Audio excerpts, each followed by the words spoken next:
गुरु प्यारी साध संगत जी, आप सभी को प्यार भरी राधा स्वामी जी। बाबा जी की प्यारी साध संगत जी। एक गरीब सत्संगी व्यक्ति था। एक बार उसका एक्सीडेंट हो गया। उसे अस्पताल में ले जाया गया।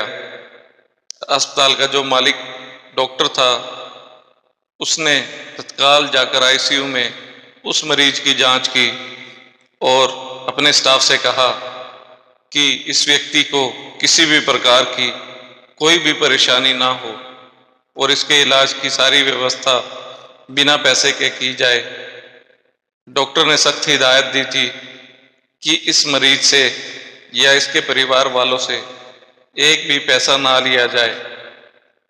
15 दिन तक वह सत्संगी व्यक्ति अस्पताल में रहा। जब वो बिल्कुल ठीक हो गया तो उसकी छुट्टी का दिन आया और उस सत्संगी आदमी का बिल उस अस्पताल के मालिक डॉक्टर के पास आया।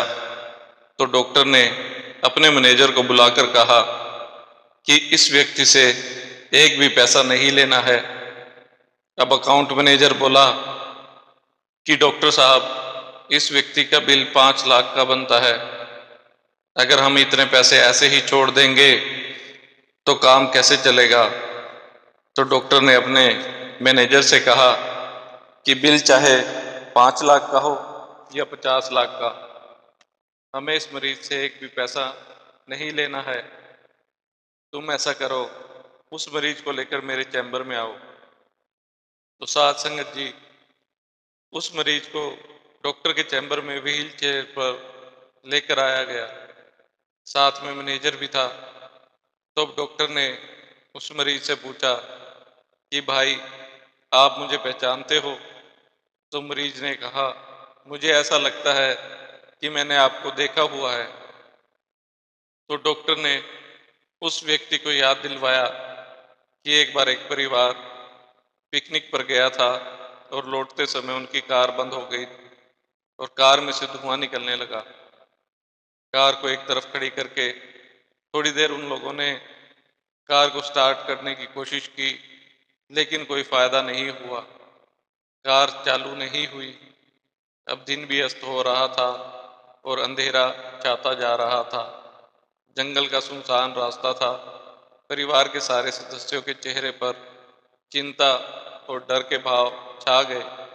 पति पत्नी, युवा पुत्री और छोटा बालक, सभी लोग भगवान से प्रार्थना कर रहे थे कि कहीं से कोई मदद मिल जाए। तो थोड़ी देर में ही एक चमत्कार हुआ। मैले से कपड़ों में एक युवक बाइक से उनकी ओर आ रहा था। परिवार के सभी लोगों ने दया की नज़र से हाथ ऊंचा करके उसे रोकने के इशारा किया। उसने गाड़ी खड़ी करके उन लोगों की परेशानी का कारण पूछा। फिर वह कार के पास आया, कार का बोनट खोलकर चेक किया।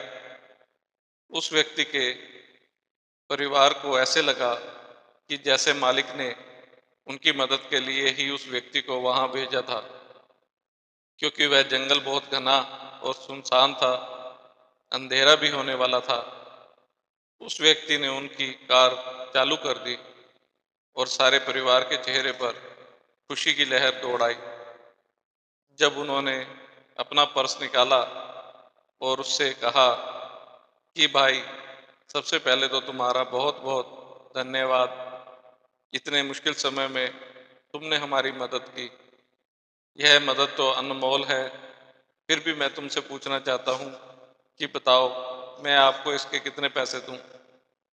उस समय उस व्यक्ति ने अपने हाथ जोड़ लिए और कहा कि मेरे कुछ सिद्धांत हैं कि मैं मुश्किल में फंसे हुए लोगों की मदद जरूर करता हूँ और मुश्किल में फंसे हुए लोगों से मैं कभी मजदूरी नहीं लेता।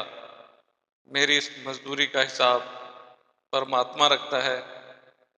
यह बात बताते हुए डॉक्टर ने अपने मैनेजर से कहा, क्या तुम जानते हो, उस दिन जो लोग मुसीबत में थे वह मैं और मेरे परिवार के लोग थे, और जिसने हमारी मदद की थी वह व्यक्ति आज मेरे सामने बैठा है। फिर डॉक्टर ने कहा कि उस दिन तुम्हारे विचारों ने मेरे दिल को अंदर तक छू लिया। मेरे मन में विचार आया कि अगर एक गरीब और सामान्य व्यक्ति अगर इस प्रकार के विचार रखता है और उनका संकल्प पूर्वक पालन भी करे, तो क्या मैं, जिसके पास पैसे की कोई कमी नहीं है, मैं ऐसे विचार नहीं रख सकता। तुमने कहा था कि यहाँ से कुछ ही किलोमीटर की दूरी पर मेरा छोटा सा गैराज है। मैं गाड़ी के पीछे पीछे चल रहा हूँ। गैराज पर चलकर गाड़ी को अच्छी तरह से चेक कर लूंगा, फिर आप लोग अपनी यात्रा शुरू कर लीजिएगा। साध संगत जी, आगे डॉक्टर ने उस सत्संगी व्यक्ति को यह बताना शुरू किया कि आज इस घटना को पूरे 3 साल हो गए हैं, लेकिन ना तो मैं तुम्हें भूल सका, ना ही तुम्हारे शब्दों को भूल सका। मैंने भी अपने जीवन में वही संकल्प ले लिया। आज 3 वर्ष हो गए हैं, मुझे कभी कोई कमी नहीं हुई, मेरी अपेक्षा से ज्यादा ही मिला है, क्योंकि मैं भी तुम्हारे सिद्धांतों पर ही चलने लगा। मैंने एक बात जरूर सीखी है कि गरीब और सामान्य आय के लोगों का दिल बहुत बड़ा होता है। उस समय मेरी तकलीफ को देखकर तुम चाहे जितने पैसे मांग सकते थे, परंतु तुमने तो पैसे की बात तक नहीं छेड़ी। पहले कार चालू की और मुझसे एक पैसा भी नहीं लिया। यह अस्पताल मेरा है और यहाँ तुम मेरे मेहमान बनकर आए हो, मैं तुमसे कुछ भी नहीं ले सकता। फिर उस सत्संगी भाई ने कहा कि डॉक्टर साहब, आपका जितना खर्चा हुआ है कृपया वह तो ले लो। तो डॉक्टर ने कहा, उस दिन मैंने तुम्हें अपना परिचय नहीं दिया था, क्योंकि मैं तुम्हारे विचारों से बहुत ज़्यादा प्रभावित हो गया था। तुम्हारे विचारों ने मेरी अंतरात्मा को जगा दिया था। बस मैं परमात्मा से प्रार्थना करता था कि जिस व्यक्ति ने मुझे इतनी प्रेरणा मिली है, मुझे उस व्यक्ति का कर्ज चुकाना है। मुझे आज यह मौका मिला है कि मैं तुम्हारा कर्ज चुका सकूं। अब मैं भी अस्पताल में आए हुए ऐसे ही मुसीबत में पड़े हुए लोगों से कुछ भी नहीं लेता।